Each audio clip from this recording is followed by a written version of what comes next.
আরে জামাই মূলার সিজনে আসলাম না, মাছ দিয়ে শুরু করি।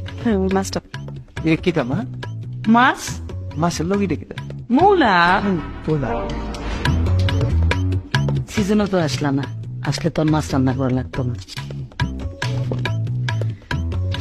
গুড়া মাছ দেই।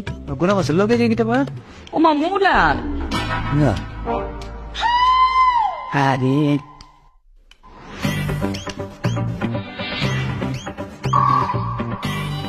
একটু মাংস দে। দেন দেন মাংসই দেন মূলার সিজনে আইয়া না, তাইলে পেটটা কেমনে খাওয়াই। মাংসের লগে দেখতে মা আর গীতা মূলা দেন মুলা দেন মজা আসছে। সিজনে আইলে জাপানি মূলা দিয়ে মূর্তি না আচ্ছা ঠিক আছে দেন শুকাত পড়ে গেছো। শীত হয় একটু ডাইল হইলে ভালো Likey